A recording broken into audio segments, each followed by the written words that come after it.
काय असतं बघा, सरकारनं जर एखादा प्रामाणिकपणानं निर्णय घेतला तर तो गोरगरिबासाठी प्रामाणिक राबवला पाहिजे.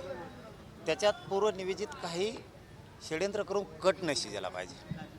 माझा समाज खूप दिवसापासून हालापेष्ट सहन करतो आणि आम्ही गोरगरिबांनी लढून, लाखो करोडो लोकांनी लढून ते आरक्षण मिळवलं आहे. आणि सरकार देणार तुम्हीच आणि प्रमाणपत्र रद्द करायचा घाट पण तुम्हीच घालणार. एकतर माझा समाज प्रचंड अडचणीत आहे. गोरगरीब शिक्षणापासून वंचित आहेत, नोकऱ्यापासून वंचित आहेत. माझा समाज, समाजाचे सगळे नेतेसुद्धा, सामाजिक राजकीय सगळे संघटनांचे सगळे अभ्यासक, पदाधिकारी, समन्वयक, मराठा सेवक सगळे एकत्र आले आणि तुम्ही आरक्षण द्यायला सुरुवात केली आणि रद्द करायला पण तुम्ही सुरुवात केली. इतका नीचपणाचं वागणूक नसावी. तुमचाच ह्या बीडचा स्वामी आणि आमके तमके ते कलेक्टर, डेप्युटी कलेक्टर आहेत. अरे यांना पत्र दिलं आहे बावनकुळेंनी. एखाद्या मराठ्यांच्या नेत्यानं, मराठ्याच्या मंत्र्यानं 60-70 वर्षाच्या काळात मला दाखवा ओबीसीचं आरक्षण रद्द करा किंवा ओबीसीच्या नोंदी रद्द करा म्हणून एखादं पत्र दिलं आहे. बावनकुळेंनी पत्र काढलं आहे नोंदी रद्द करा. हे गोरगरीब ओबीसीला तरी मान्य आहे का? तुकड्यावर जगणारे 4-2 सोडून द्या, परंतु गोरगरीब ओबीसीला तरी मान्य आहे का मिळालेलं मराठ्यांचं हक्काचं आरक्षण रद्द करण्यात यावं? म्हणून 29 ऑगस्टला खूप टोकाचं आंदोलन होणार आहे, खूप टोकाचं.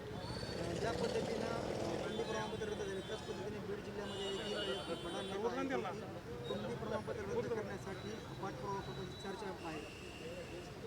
माया फक्त समोर येऊ द्या, मग मी बघतो. हे बघा, मी ऐकूवर बोलत नाही, मी कधीच कोणाचं नाव घेतलं नाही. आता काल जे बोललो, ज्यांनी केलं त्यांचंच घेतलं. काल मी धन्याचं घेतलं का, भुजबळचं घेतलं का? मी मोहम आरोप करायचे म्हणून कधीच करत नाही कोणावर. चुकल्यावर मी सोडत नाही. कालचे इतके नोंद, अरे जात पडताळणी समितीनं आदेश केला आहे व्हॅलिड करा म्हणून, आणि सकाळी रद्द होतं. शिंदेसाहेबाचे मंत्री हे काम करणार. आता ठीक आहे, त्यांनी सांगितलं आहे, आता रात्रीपासून त्यांचे खलबतं सुरू आहेत. सकाळी पण होते की आम्ही आमची चूक दुरुस्त करतो, शिंदेसाहेबांच्या तिकडून सुरू झालं. आमचं तेच म्हणणं आहे, तुम्ही चूक दुरुस्त करा, आम्हाला बोलायची गरजच नाही.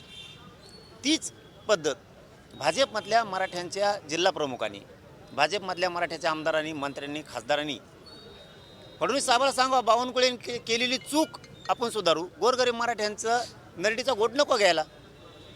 हे शिंदे साहेबाला सुद्धा त्यांच्या महाराष्ट्रातल्या सगळ्या जिल्हाप्रमुखांना सांगावं, सगळ्या आमदार मंत्र्यांनी, खासदारांनी सांगावं की शिंदेसाहेब आपल्या मंत्र्यांनी चूक केली, आपण ती सुधारू. आपण जर पाहिलं तर तुम्ही अनेकदा शिंदे तसे नाहीत, शिंदे मराठा समाजाच्या हिताचे निर्णय घेतात असं म्हटलं होतं, परंतु मग आज नेमकं असं काय झालं की तुम्ही शिंदेच्या विरोधात बोलताय आणि शिंदेंना सुद्धा इशारा देता? हे बघा, मला ह्या बॉर्डरचा ह्या बॉर्डर थुका नाही आणताय. मी केलं म्हणलं की केलंच म्हणतोय. मी माझ्या मराठा समाजाशी प्रामाणिक राहणार आहे, नेत्याशी, मंत्र्याशी नाही. त्यांनी चूक केली, ती चूकच सिद्ध करून दाखवली. चूक केली तरी बोलत राहून देतो मराठी इकडे फाशीवर सोडून, असं माझ्याकडून नाही होऊ शकत. म्हणजे मला ज्या टोकाला जायचं असेल ती वेळ आली तरी चालत, पण मराठा समाजात नुकसान नाही होऊन देऊ शकत. मग जे व्हायचं असेल ते होईल आणि माझी लढायची तयारी त्यांचं कोणत्याही ताकदीने. जरांगे पाटलांनी जे आरोप केले त्यानंतर मी नार्को टेस्टला तयार आहे असं बावनकुळे. अरे ते उलटं झालं. तिथं मी म्हणलो, ते आणखीन पुढे गेल्यावर वाक्य येते, बावनकुळेचे नार्को टेस्ट नाही, 15 लाख ज्या अधिकाऱ्यांनी मागितले ते विषय, पण ते जोडताना त्यांना जोडलं. याचा अर्थ त्यांची चूक नाही असं नाही.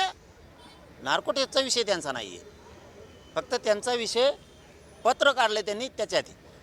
याचा अर्थ दोषी नाहीत असं अजिबात नाही. गंगाखेडला सुद्धा त्यांनीच फोन लावला. याच्यासाठी मंत्री नसतं बाबा.